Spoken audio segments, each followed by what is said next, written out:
ଦେଖନ୍ତୁ ଆରମ୍ଭରୁ ତ ପୂର୍ବ ଆକଳନ ହେଲା ଯେ ଏଥର ସ୍ୱଳ୍ପ ବୃଷ୍ଟି ହେବ ଏବଂ ଚାଷ ପ୍ରଭାବିତ ହେବ।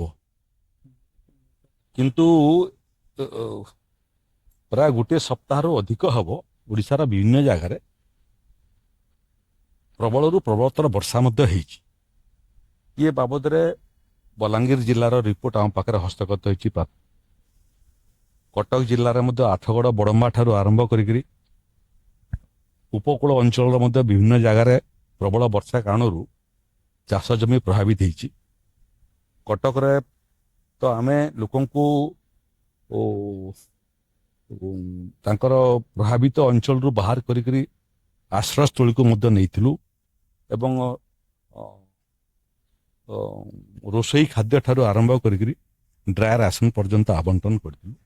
ଜିଲ୍ଲାପାଳମାନଙ୍କ ସାଙ୍ଗରେ ଯେଉଁ ଯେଉଁ ଜାଗାରେ କମ୍ ବେଶୀ ବର୍ଷା ହେଇଛି ଜିଲ୍ଲାପାଳମାନଙ୍କ ସାଙ୍ଗରେ ମୋର କଥାବାର୍ତ୍ତା ହେଇଯାଇଛି ଏବଂ ତାଙ୍କୁ ମୁଁ ପରାମର୍ଶ ଦେଇଛି ଯେ ତୁରନ୍ତ ଯେଉଁ ଯେଉଁ କ୍ଷୟକ୍ଷତି ହେଇଛି, ଚାଷ ଜମି କ୍ଷୟକ୍ଷତି ହେଇଥାଉ କିମ୍ବା ଘର କ୍ଷୟକ୍ଷତି ହେଇଥାଉ କିମ୍ବା ବିଭିନ୍ନ ବିଭାଗର ମଧ୍ୟ ଭିତ୍ତିଭୂମି କ୍ଷୟକ୍ଷତି ହେଇଥାଉ ତାର ରିପୋର୍ଟ ତୁରନ୍ତ ପଠାଇବା ପାଇଁ ଗତକାଲିଠାରୁ ଏ ରିପୋର୍ଟ ପ୍ରାଥମିକ ରିପୋର୍ଟଟା ଆସିବାଟା ଆରମ୍ଭ କଲାଣି ଏବଂ ବିପର୍ଯ୍ୟୟ ପରିଚାଳନା ବିଭାଗକୁ ମଧ୍ୟ ମୋର ନିର୍ଦ୍ଦେଶ ଅଛି ଯେ ଯେଉଁ ଜିଲ୍ଲାରୁ ରିପୋର୍ଟ ଆସିବ ବିଳମ୍ବ ନ କରିକରି ସେମାନଙ୍କର ଯାହା କ୍ଷୟକ୍ଷତି ରିପୋର୍ଟ ଅଛି ତାର କ୍ଷତିପୂରଣ ରାଶି ସମ୍ପୃକ୍ତ ଜିଲ୍ଲାକୁ ପଠାଇ ଦେବା ପାଇଁ ଜିଲ୍ଲାପାଳମାନଙ୍କୁ ଯେଉଁଟା ନିର୍ଦ୍ଦେଶ ସେଟା ଅଛି ଯେ ଯେଉଁମାନଙ୍କର କ୍ଷୟକ୍ଷତି ହେଇଛି ସେମାନଙ୍କର ନାଁ ସମ୍ପୂର୍ଣ୍ଣ ବିବରଣୀ ତାର ସାଙ୍ଗରେ ସାଙ୍ଗରେ ତାଙ୍କର ଆଧାର କାର୍ଡର କପି ଏବଂ ତାଙ୍କର ଯେଉଁ ବ୍ୟାଙ୍କ ଆକାଉଣ୍ଟ ତାର ମଧ୍ୟ କପି ଆଣିବା ପାଇଁ ଯାହାଫଳରେ ଆଉ ଆମର ରାଜସ୍ୱ ଅଧିକ କର୍ମଚାରୀ ମାନେ ଘର ଘର ଯାଇକରି ଆବଣ୍ଟନ କରିବାର ଆବଶ୍ୟକତା ପଡ଼ିବ ନାହିଁ। ଯେଉଁଦିନ ପହଞ୍ଚିଗଲା ଜିଲ୍ଲାପାଳଙ୍କ ପାଖରେ ରାଜସ୍ୱ ଏବଂ ବିପର୍ଯ୍ୟୟ ପରିଚାଳନା ବିଭାଗର କ୍ଷତିପୂରଣ ରାଶି ଅନଲାଇନରେ 2 ମିନିଟରେ ଯେତେ ଲୋକ କ୍ଷତିଗ୍ରସ୍ତ ହେଇଛନ୍ତି ସମସ୍ତ ଆକାଉଣ୍ଟକୁ ପଇସା ପଳେଇଯିବ। ନାଇଁ, କଟକ ଜିଲ୍ଲାର ଗୁଡ଼ିଏ ବ୍ଲକ ପ୍ରଭାବିତ ହେଇଛି ଆଉ ବରଗଡ଼ ବଲାଙ୍ଗୀରରେ ମଧ୍ୟ କିଛି କିଛି ପ୍ରଭାବିତ ହେଇଛି।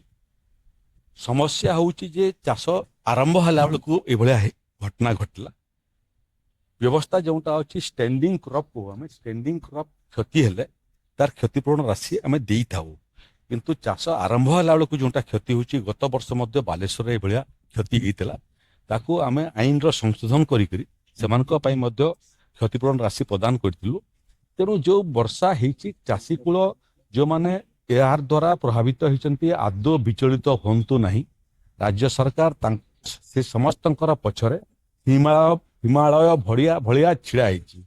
ଯାହା ବି ଏପର୍ଯ୍ୟନ୍ତ ଜିଲ୍ଲାପାଳମାନଙ୍କୁ କୁହାଯାଇଛି ଯଦି କୌଣସି ଜାଗାରେ ବର୍ଷା କାରଣରୁ ଗୋଟିଏ ବ୍ଲକରେ ଗୋଟିଏ ଘର ମଧ୍ୟ କ୍ଷତିଗ୍ରସ୍ତ ହେଇଥିବ କିମ୍ବା ଗୋଟିଏ କ୍ଷେତ କ୍ଷତିଗ୍ରସ୍ତ ହେଇଥିବ ତାକୁ ମଧ୍ୟ ଛୋଟ ଘଟଣା କହିକିରି ଇଗ୍ନୋର ନ କରିକିରି ତାର ମଧ୍ୟ ତାଲିକା ପ୍ରସ୍ତୁତ କରିବା ପାଇଁ କେହି ବାଦ ପଡ଼ିବେ ନାହିଁ।